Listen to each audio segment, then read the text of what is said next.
Boo. Criminal minds. Not mine. My mind would never be criminal.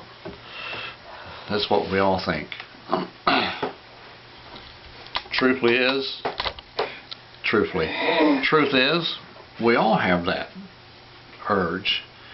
You know, was one man said one time that we all have the ability to be murderers. When Adam and Eve ate the fruit in the garden, they obtained all the good and all the evil. The potential of both they had taken into themselves. It became a part of man from the Garden of Eden, filtered down to every man, or unfiltered I should say. There's nothing filtered about that stuff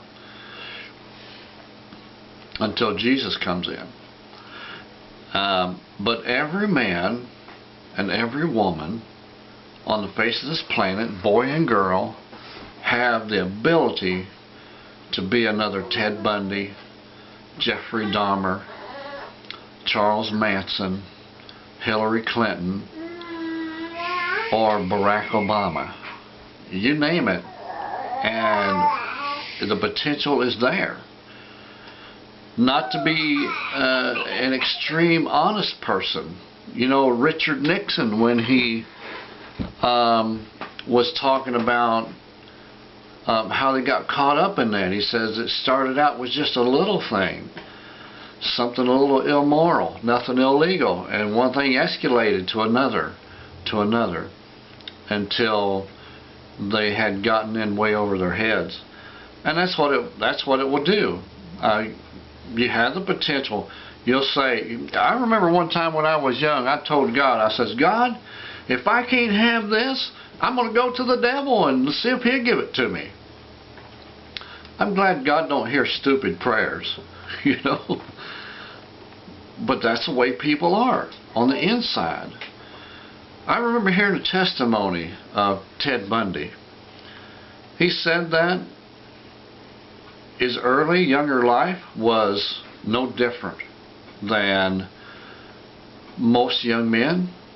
But he said he was walking in an alley and he found a book that was in a trash bin, a hardcore porn magazine. And he said the first time he picked it up and looked at it, he was hooked. Well, that's not the place where it started, I can guarantee it. The lifestyle that he was brought up in had everything to do with that thing that grabbed a hold of him. Because we all have that. It's not just anyone. You know, a person who has been raised in a good Christian environment and knows the tricks of the devil would pick that book up and drop it like a hot rock, because he already knows. Ted Bundy's problem was there was no one there to teach him. I often wondered where I would be at today in ministry if my family had been closer to God, if my parents had loved God with their whole heart, would spend all of their time seeking ways to fix the lives of their children that they could serve Him. You know? I mean, these are the things I tried to do for my children, but the children were resistant, you know? As soon as they turned 18, man, they was gone like a bullet. Wanted nothing to do with, you ain't helping me fix up nothing. I know it all already. Don't need none of your... As a matter of fact, my youngest son took off when right before he turned 18. Slept outside. I thought, well, you know, he does need to grow up a little bit. And so I let him go. And you know, the Bible has plenty of teachings here. If we, you know, this is the benefit of taking our children to Sunday school and teaching them and living right before them. There's a show on called Criminal Minds. people that is drawn to hideous stuff, horror movies, and you know, when I was young, we saw a movie where they created like a Frankenstein's monster, and they kept him in this room, and we were real young, man, you know, 13, 14. My younger brother, he was like 9 or something. My older brother, he was 15, 16. We were a little younger than that. He was like 13, 14. I was maybe 11, somewhere around there. But anyway, we saw this movie, and the doctor who had created the monster they had this little cage door, would slide up, you'd stick his food in, and just put the tray. So one day, when he slid the door up, held the tray, the monster reached and grabbed his hand, pulled it in there, and yanked his arm off, and nothing was sticking out but the bone from his shoulder down to the elbow. And he was, and you could tell, you know, if you look close, you could tell it was fake. But my little brother didn't know that. we tortured him with, you know, because that scared him to death. He was like, "Wah!" You know, I mean, he thought that really happened. And the guy, it's still kind of funny to me, but the monster, he broke out the door and he grabbed hold of that guy, and he took a big chunk out of his neck right here and spit it on the ground like that. You can see that big old bloody mess hit on the floor. So my brother, you know, we would tease him about that. We'd chase him around. "I'm going to bite your neck. I'm going to bite your neck." Well, you know, that's the way kids are. Stupid. Stupid, you know. And I've often regretted that too, you know. I'm going to tell him one of these days that we were wrong by doing that stuff to him. And that doesn't make me look like too great of a person, but you know, if something is funny, it's funny, you know. And if you're sorry for it, now I've thought a lot of days, you know, how sorry I am for that. And I think I did say to him once, you know, that we shouldn't have done that. But you know, I just got this feeling like I need to go back and tell him again. But anyway, that's a type of thing that people are drawn to when they don't know God. And you think about your life back in the old days. See, that was a simple thing compared to what's going on today. You know, today they make it look a lot more real. And through computer animation, you know, I saw this guy pull a gun and he shot this fellow, and the bullet hole was so big you could see the sunlight coming through the bullet hole down on the ground where his shadow was. I mean, now that would be a really weird feeling, wouldn't it? Where's that sunlight on the ground in the middle of my shadow? You know.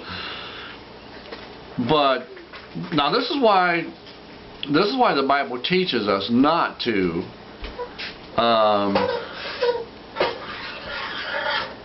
be like the rest of the world. I just want to start here just one place in 1 Peter 5 and 6. It says, "Therefore humble yourselves under the mighty hand of God, that He may exalt you in due season." Now we have to let the Lord teach us these things. We have to call on Him. We have to trust in Him and let Him guide us in the paths that we would take, that we can be a good person. Job, who was one of the most, who suffered the most, he was talking about this in Job 31:30, and actually 29. He says, "Have I rejoiced at the extinction of my enemy, or exalted when evil befell him? Verse 30, no, I have not allowed my mouth to sin by asking for his life in a curse.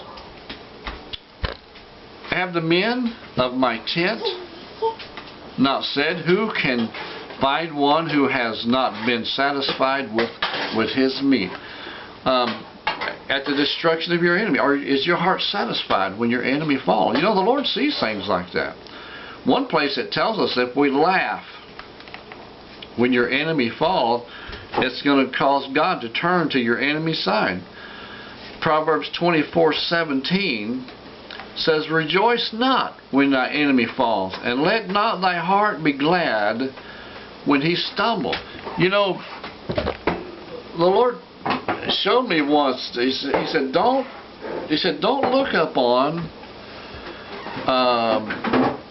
the hideous things on TV, because it hinders our heart. It causes a dullness to come over us that will cause our compassion not to be able to be full before God. You know, one of the things that the devil knows is that if our compassion reaches God, he answers our prayer. So what does he do? He dulls our passion with TV programs like that, Criminal Minds, and other shows. Man, there's 100 of them on there. But this says, don't even rejoice when your enemy falls. It's those people on TV, not even your enemy. Vengeance. Vengeance. You know, the devil would love the United States to get stirred up in vengeance, hating one another, causing one another harm. And in reality, man, we all want the same thing. We all want a good, peaceful life with a chance to prosper.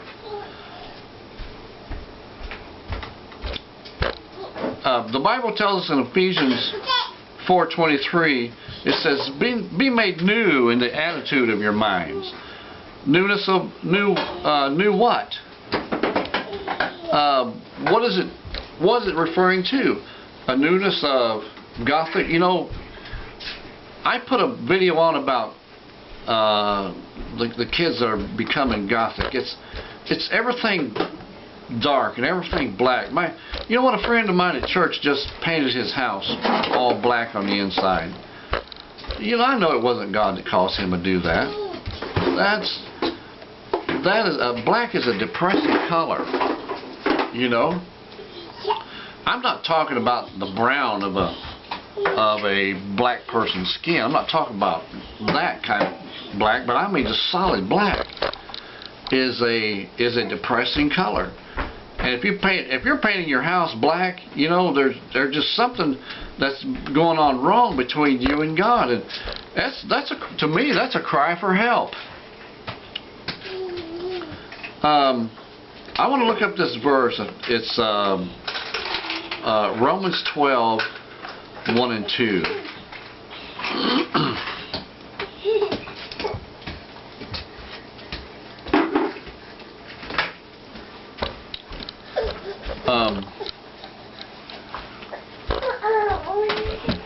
Because if you follow after the sinful nature of man, this is where it's going to take you. Okay? I got into the wrong program here, but give me a second. I think I can still use this one.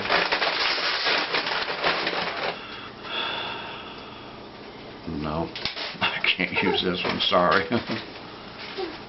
Just give me a second, because I want to read the whole thing. I want to read Romans 12:1 and 2. And this is just giving me Romans 12:2.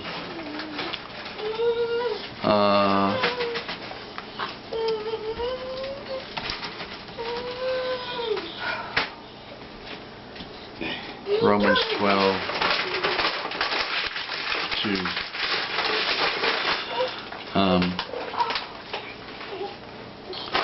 It says, be not conformed.